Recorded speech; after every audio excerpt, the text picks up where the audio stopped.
Film की शुरुआत में हम दो बच्चों जो बहन भाई थे उन्हें देखते हैं। इनमें लड़के का नाम टोनी था जो इस वक्त अपना एक मिशन कर रही थी, क्योंकि ये दोनों बच्चे स्पाई किड्स थे। स्पाई यानी जासूस बच्चे जो सीक्रेट सबसे छुपकर मिशन करते हैं और इन्हें सीक्रेट एजेंट्स भी कहा जाता है। अब यहाँ काफी सारी मुश्किलात का सामना करने के बाद इन बच्चों को लगने लगा जैसे हम इस मिशन को हल नहीं कर पाए। अब यहाँ से कहानी आ जाती है 24 घंटे पहले, जहाँ पर दोनों बच्चे अपने घर पर थे और टोनी एक छोटी सी लॉकर से कुछ कार्ड चुरा लेता है। अब तभी यहाँ टोनी के डैड आ गए जो खुद भी स्पाई थे, लेकिन वो हमेशा अपने बच्चों को गैजेट से दूर रखा करती थी, यानी कि mechanical electronic tools, device, machines वगैरह। उसकी मोम भी स्पाई ही थी। उनकी मोम डैड को पता था कि हम स्पाई हैं, तो इस वजह से कोई भी हमारे गैजेट्स में घुस सकता है, कोड चुरा कर उन्हें हैक भी कर सकता है। अब आज उनकी एनिवर्सरी शादी की सालगिरह थी, इसलिए दोनों फैसला करते हैं कि हम अपने बच्चों को आज बता देंगे कि हम स्पाई हैं, क्योंकि बच्चे ये बात नहीं जानते थे। लेकिन काफी हिम्मत करने के बाद भी वो ये बात अपने बच्चों को नहीं बता पाते। इसके बाद वो दोनों अपने ऑफिस जाने के लिए निकलने लगी, जहाँ तभी उन्हें एजेंट्स का सीनियर मिशन देता है कि कुछ अनजान लोग उनके ही एक ऑफिस में घुस गए हैं और अब वो मेन सिस्टम सर्वर रूम में भी जा चुके हैं। आज का उनका मिशन उन अनजान लोगों को मार गिराना है। अब यहाँ टोनी के डैड के पास एक घड़ी थी जिसमें एक ऐसा एक्सेस कंट्रोल था कि उसकी मदद से किसी भी टेक्नोलॉजी में वो घुस सकती थी, फिर चाहे दुनिया की कोई भी जगह हो और वहाँ कैसा भी कोड हो, ये उसे क्रैक करके तोड़ सकती थी और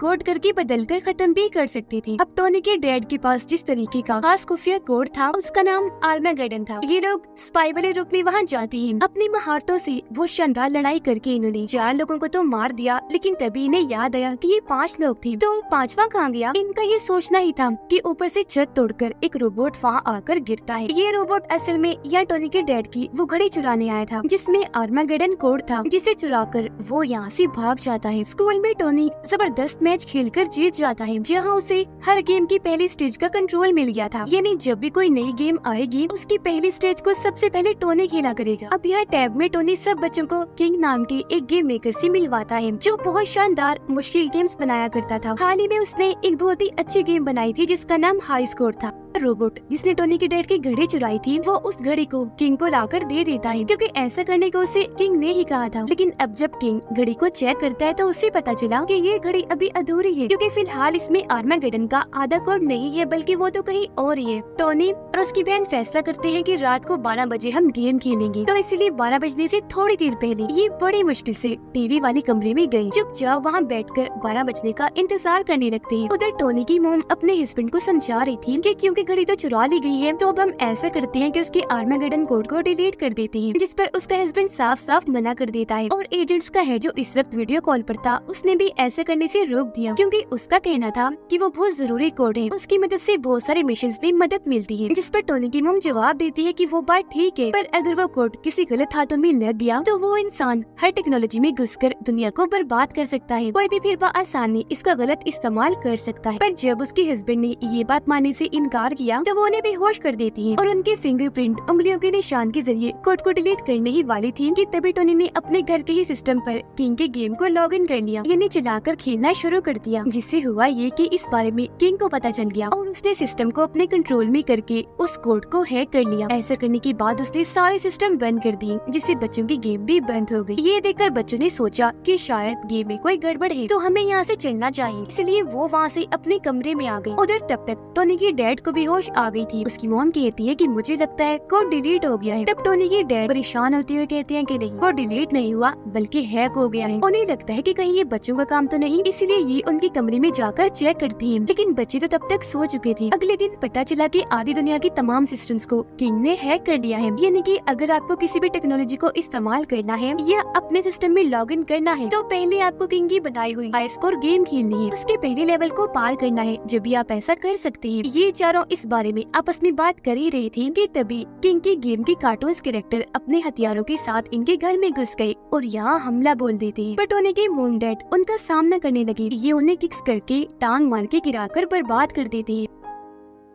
इसी बीच टोनी की बहन दरवाजा खोल देती है और ये चारों बाहर आई, जहाँ इनकी मोम बताती है कि हम यहाँ से मिशन पर जा रहे हैं और तुम्हें एक सेफ हाउस में भेज रहे हैं जो हर लिहाज से महफूज जगह है तुम्हारे लिए। ये कहकर इनकी मोम डैड ने बेसमेंट की सीक्रेट जगह का दरवाजा खोला। जब ये सारे अंदर गए तो वहाँ अलग अलग किस्म के गैजेट्स पड़े हुए थे, जिनमें ऑटो बाइक्स, ऑटो कार शामिल थी, जो काफी मॉडर्न टेक्नोलॉजी लग रही थी और ये अपने कंट्रोल में करते ही खुद ब खुद चलती थी। अब बच्चियाँ छोटी सी ऑटो कार में बैठ जाते हैं। इनकी मोम समझाते हैं कि जब तक हम मिशन से वापस नहीं आ जाते तुम्हें वहीं रहना है और वहाँ की जो खास चीज है उसकी हिफाजत करनी है। उस जगह तुम्हें कोई खतरा नहीं है। मैं भी बार बार तुम्हारी लोकेशन को ट्रैक करती रहूंगी, ये चेक करने के लिए कि तुम किस वक्त कहाँ हो। इतना कहते टोनी की बहन बटन दबाती है और ये बच्चे यहाँ से निकल गए। तब उनकी मॉम डैड भी पीछे गाड़ी से आ रही थी। अब किंग की गेम के कार्टून्स ने बच्चों की ऑटो कार देख ली थी, इसलिए वो इनका पीछा करती है। इन कार्टून्स में बहुत सारे स्केलेटन्स ढांचे भी शामिल थे। अब यहाँ कार काफी तेजी से आगे बढ़ रही थी। टोनी की बहन कार के सिस्टम को अपने कंट्रोल में करके इसे खूब मजे से चला रही थी। फिर आखिर सब कार्टून्स को चकमा देने के बाद ये उस जगह पर पहुँच जाते हैं जहाँ सेफ हाउस है। दरवाजे पर जैसे गए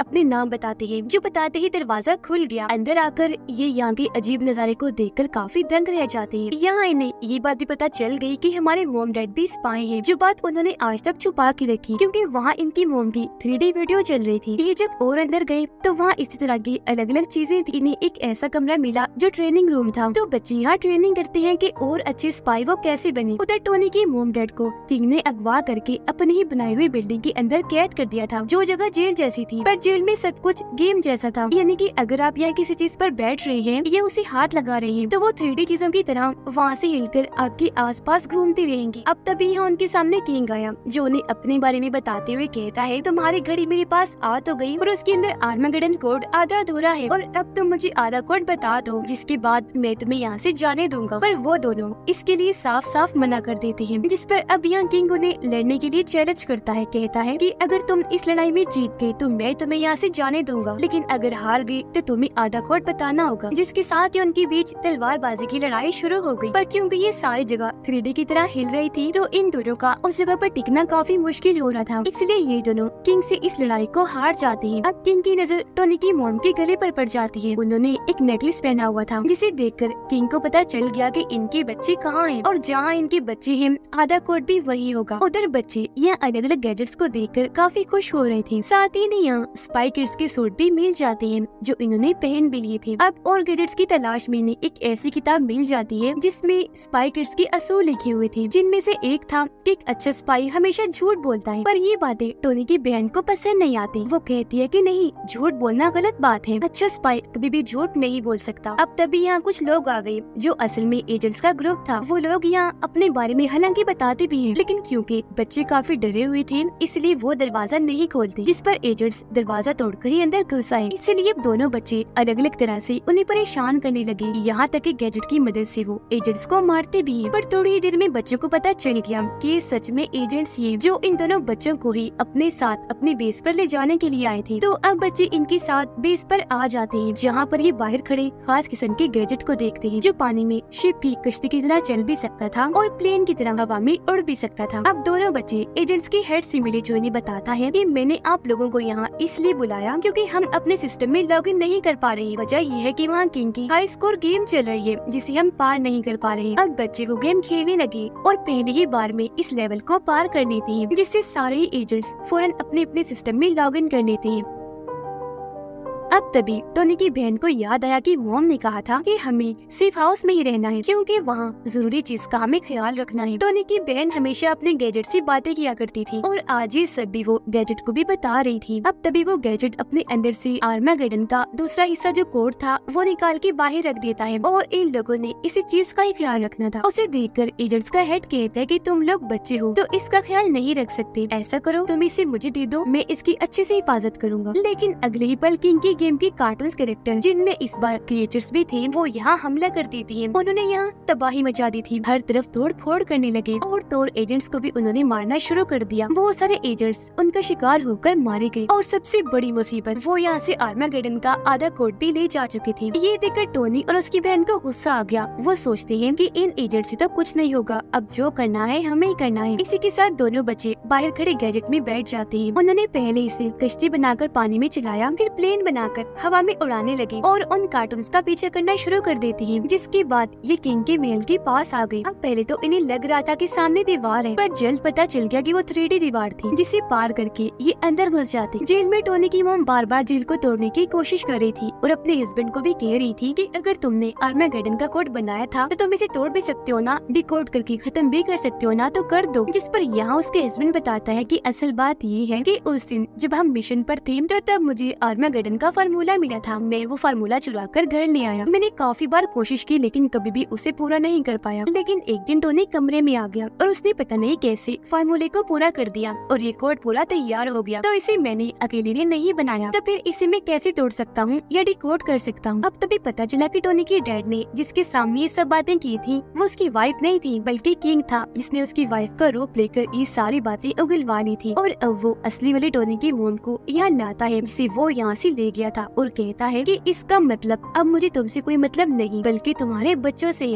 अब बच्चे भी इस महल में आकर यहाँ वहाँ घूम रहे थे। इधर गेम्स के कार्टून्स और क्रिएचर्स भी थे, जिन्हें देखकर ये दोनों पिलर के पीछे छुप गए। लेकिन तभी क्रिएचर्स इनकी आवाज सुन लेते हैं और वो पिलर को तोड़कर इन पर हमला करने लगे। ये देखकर टोनी अपनी बहन को लेकर पुल से कूद गया, लेकिन नीचे गिरने से पहले ये गैजेट की मदद से वहाँ लटक गई, जिसके बाद ये ऊपर आ गई और सही सलामत अपने मोम डैड के पास आ जाते हैं। इनके मोम डैड बच्चों को स्पाई किड्स वाले रूप में देखकर काफी खुश हो जाते हैं और इस बात से भी कि आखिर हमारे बच्चे को भी पता चल गया है कि हम भी स्पाई हैं। हमारे बच्चे किसी हीरो से कम नहीं, जो इतनी सारी मुश्किलात का सामना करके आखिर महल में घुस ही गए। और अब अगर इन लोगों को आर्मागेडन के कोड को पूरी दुनिया में फैलने से रोकना है तो इन्हें सबसे पहले किंग को रोकना पड़ेगा। यह टोनी के मोम डैड कहते हैं कि अब हमें अपने सबसे पहले मिशन की तरह काम करना पड़ेगा, जो हमारा कामयाब बेहतरीन मिशन था। टोनी की बहन पूछती है कि आखिर उस मिशन में ऐसा क्या था, जिस पर वो दोनों बताते हैं कि सालों पहले हमने एक ऐसे इंसान को रोका था जो किंग की तरह पूरी दुनिया को तबाह करने वाला था। हम उसके बेस पर गए, वहाँ तबाही मचाई, फिर उसकी पूरी टीम को मार डाला। ऐसा करने के बाद हमने उसके सिस्टम को हैक किया और फिर आखिर में पूरी बिल्डिंग को ही उड़ा दिया, जिसके बाद ये दो की टीम्स बनाकर वहाँ से निकल गए किंग को रोकने के लिए। टोनी और उसकी बहन उस जगह पर आ गई जहाँ मेन सर्वर सिस्टम रखा हुआ था। टोनी कहता है कि अगर हमने इस सिस्टम को बदल दिया तो हम आर्मागेडन के आधे कोड को भी तोड़ देंगे, जिससे वो वायरस जिसे किंग पूरी दुनिया में फैलाना चाहता है वो फैलने से रुक जाएगा। और ऐसा करने के लिए जाहिर है हमें इसमें लॉग इन करना है, जिसके लिए किंग के गेम को खेलना पड़ेगा। अब हालांकि उसकी बहन ने ऐसा करने से उसे मना भी किया, लेकिन आखिर वो इस गेम में आर्मागेडन का बचा हुआ आधा कोड डालकर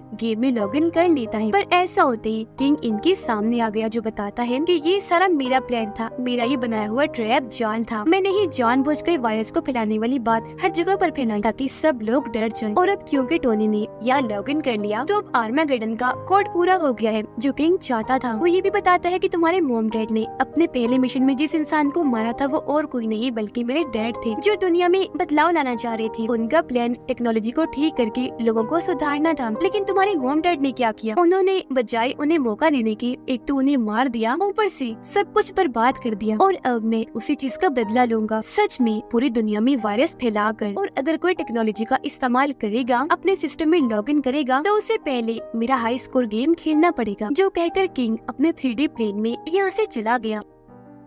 इतनी ही देर में यहाँ उनकी मोम डैड और बाकी सब भी आ गए, जो उसे जाता हुआ बस देख रहे थे, पर उसे रोकने का अब कोई चांस भी इनके पास नहीं था। जिस पर टोनी की बहन कहती है कि नहीं, अभी हमारे पास चांस है उसे रोकने का। अभी वो यहाँ से इस दुनिया से दूर गया है, जबकि गेम में वो अभी भी मौजूद है। हम ऐसा करते हैं कि गेम में चलते हैं और वहाँ उसे रोकते हैं। अगर उससे पहले हमने गेम को जीत लिया तो वो कुछ भी नहीं कर पाएगा। जिसके बाद ये टोनी की बहन की बात मानते हुए गेम के अंदर घुस जाते हैं। इन्होंने रोबोट की मदद ली थी और अपने अपने कैरेक्टर्स भी चुन लिए थे। सबसे पहले इन्हें पहला लेवल पार करना था, पर ये हार्ड लेवल था, जिस वजह से इन्हें काफी सारी मुश्किलात का सामना करना पड़ रहा था। पर पूरी फैमिली एक दूसरे का साथ देते हुए लड़ती है और आखिर ये उस लेवल को पार करके आगे बढ़ जाते हैं। यह टोनी की बहन ने काफी अच्छा खेला था, इसलिए उसका सूट बदलकर अब एक शानदार सूट में बदल जाता है, जिसमें गोल्डन प्लेट्स लगी हुई थी। अब जब ये आगे बढ़े तो टोनी चला जाता है किंग से लड़ने के लिए, जबकि बाकी सब किंग के मॉन्स्टर रोबोट से लड़ते हैं। और यहाँ इन सब के बीच जबरदस्त लड़ाई छिड़ जाती है। ये लोग मॉन्स्टर रोबोट पर भारी पड़ने लगे। एक वक्त ऐसा आया जब टोनी के डैड उसे मार ही देते, लेकिन उनकी बेटी ने ये करने से मना कर दिया कि प्लीज ऐसा मत कीजिए, जिस वजह से मॉन्स्टर रोबोट नीचे गिरने लगता है। पर अपने बेटे के कहने पर उसके मोम डैड ने रोबोट को बचाया और उसे खींच कर ये ऊपर ले आए। अब ये देखकर मॉन्स्टर रोबोट समझ गया कि ये बच्ची काफी अच्छी है, इसलिए वो अपनी तलवार उसके सामने जमीन में गाड़ कर उसके आगे झुक गया, यानी कि अब वो किसी को भी नुकसान नहीं पहुंचाएगा। टोनी लड़ाई में किंग से बुरी तरह हार रहा था, जो देखकर उसके डैड टोनी की मदद करने के लिए किंग पर हमला करने के लिए आ गयी। पर ये देखकर टोनी अपने डैड को आने से मना करने लगा और बड़ा सा हथौड़ा जो उन पर हमला करने के लिए आ रहा था वो उसे खुद पर ले लेता है और ऐसे नीचे गिर गया।